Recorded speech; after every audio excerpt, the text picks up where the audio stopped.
L-insistenza tal-Gvern Soċjalista Malti biex juża t-teknoloġija tal-kumpanija Ċiniża Huawei għal proġett ta' sorveljanza tal-massa f'Malta qed tqajjem tħassib, tantu hekk li anke wieħed mill-ogħla uffiċjali Amerikani li jaħdmu fuq kwistjonijiet relatati mat-teknoloġija issa lil pajjiżna.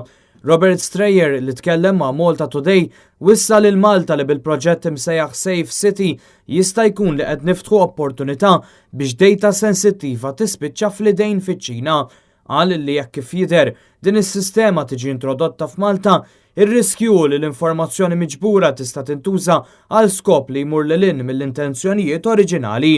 Minkejja li kien iffaċċjat dan it-tħassib, id-direttur ta' Safe City Malta Joe Kuxkir iddikjara sempliċement li din hija biss opinjoni oħra dwar Huawei, tantu hekk li l-Gvern mistenni jkompli għaddej bil-pjani tiegħu anke għaliex fl-2016 kien iffirmat ftehim bejn il-Gvern Soċjalista Malti u l-istess kumpanija Ċiniża biex jinħolqu numru ta' sistemi relatati mal-proġett Safe City. Għalkemm id-dettalji huma limitati, l-iskop tal-Gvern jidher li hu li pajjiżna kollu jkun sorveljat b'mod reali il-ħin kollu.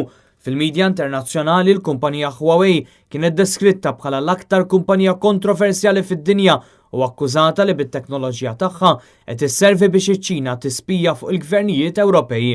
Fil-Kanada, il-kap tal-finanzi tal-kumpanija Meng Wanzhou kienet arrestata fuq akkużi li provat taħbi il-ksur ta' sanzjonijiet imposti mill-Istati Uniti fuq l-Iran, waqt li l-Istati Uniti la xhur tagħmel diversi akkużi fil-konfront ta' Huawei f'dik li ħafna jiddeskrivu bħala l-gwerra tal-President Donald Trump kontra l-kumpanija Ċiniża.